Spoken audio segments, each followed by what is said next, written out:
So what happens when a superpower's fighter jet gets shot down over hostile territory? Well, you get an explosion, not just on the battlefield, but in a global war of information. And that's exactly what we're going to break down today. It all kicks off with this one single dramatic event, April 3rd, 2026. A report flashes across news screens everywhere. A U.S. fighter jet is down, deep inside Iranian airspace. And this one incident, believe me, it sets off a chain reaction of claims, counterclaims, and one of the most dangerous military operations we've seen in a long, long time. And boom, right away, the information war begins. Iranian state media is proudly announcing they've shot down America's crown jewel, an F-35 stealth fighter. But then, photos start leaking out online. Open source intelligence. And what they show? It isn't an F-35. Not even close. The tail fin, the shape of the wreckage, it all points to a completely different jet, a U.S. F-15E Strike Eagle. The battle for the narrative had officially begun. And that really brings us to the core questions of this entire story. In the middle of all this fog of war and propaganda, what really happened over Iran? And maybe more importantly, what was the true cost, not just in lives and equipment, but in geopolitical power? Okay, first things first. Let's dig into the incident itself and establish what we actually know for sure. The evidence was just undeniable. The jet was a U.S. Air Force F-15E Strike Eagle. We know it was from the 494th Fighter Squadron flying out of the UK. Now, here's the crucial part. This isn't a single-seat jet. It has a two-person crew, a pilot, and a weapons systems officer, or WSO. And suddenly, they were both stranded, deep, deep inside Iran. The second that jet went down, a completely different kind of mission spun up. Combat Search and Rescue, or SERE. And let me tell you, these are not simple pickup missions. We're talking about massive, incredibly complex operations with dozens of aircraft, helicopters, transport planes, jammers, fighter escorts, all having to push into the exact same enemy territory where an advanced jet was just shot down. The risk is absolutely astronomical. And as if the stakes weren't high enough, Iran immediately put a cash bounty on the heads of the American aircrew. This just turned the entire mission into a desperate race against the clock. For the U.S. military, this was no longer just about recovering a pilot. It was about saving two of their own from being hunted down by an entire country. All right, so this is where the story shifts from being a crisis into a full-blown thriller. We're talking about a 36-hour operation against absolutely impossible odds. Just look at how this whole drama unfolds. The pilot, he gets rescued pretty quickly on day one.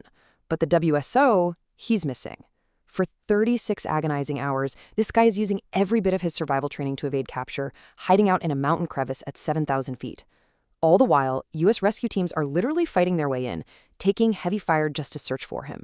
The tension is just incredible, until finally, on the evening of the second day, they find him, and they pull him out. And then you get this triumphant statement from the White House. From the American point of view, this was a massive, unqualified victory. I mean, a heroic mission, a testament to the promise that you never, ever leave a soldier behind. But was it really that simple? Well, while the world was watching this incredible human drama of the rescue, a totally different story was starting to emerge. A story of a victory that came at a very, very steep and highly disputed price. And that brings us right to the heart of it, tallying the losses. This is where the information war gets red hot. It's basically a battle of the spreadsheets, what the U.S. admitted to losing versus what Iran claimed it destroyed. Okay, this table right here, this tells the whole story. On the first two, the F-15E and an A-10 Warthog, both sides actually agree. One of each was lost. But that's where the agreement ends, and the narratives just fly apart. The U.S. confirms two of its big MC-13 transport planes were lost, but they say they destroyed them themselves after they became disabled. Iran says, nope, we shot them down. Then you get to the helicopters and drones, and the gap is just massive. The U.S. reports some damage, maybe no losses, while Iran claims they shot down 4 Blackhawks, 2 Special Ops Little Birds, and 2 Reaper drones. It's a huge difference. So when you add it all up, you get this staggering number. Iran claims it took out 12 American aircraft in just 3 days. Now, whether that's true or not, that number became the absolute centerpiece of their entire propaganda campaign. And this is the result. You've got two completely separate realities being broadcast to the world.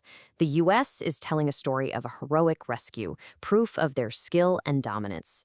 Meanwhile, Iran is painting a picture of an American military disaster, a bloody nose that proves their air defenses can go toe-to-toe with a superpower. So you might be thinking, why does this battle of the narrative even matter? It's just words, right? Well, not exactly. It had very real consequences that sent ripples all across the region, affecting diplomacy, military strategy, the whole shebang. Let's break down the strategic fallout. First off, the idea of untouchable U.S. air superiority, it took a serious hit. All of a sudden, flying over Iran seemed a lot more dangerous. Second, this gave Iran a ton of leverage in those high-stakes talks over the Strait of Hormuz. Because of that, they felt bold enough to start flat-out rejecting U.S. ceasefire deals. And finally, you had countries all across the region starting to look at Iran's military and think, maybe they're tougher than we thought, completely altering the balance of power. And this quote from an Iranian news agency says it all. Their answer to a diplomatic proposal wasn't a letter, it was more attacks. They're basically screaming to the world, we're not talking at a table. We're going to give you our answer on the battlefield. That's confidence. All of this leaves us with a huge, critical question for the 21st century. In a conflict like this, where claims and counterclaims on a screen can shift global strategy, where is the war truly being won or lost? Is it on the physical battlefield? Or is it on the screen where the story of that battle is actually being fought?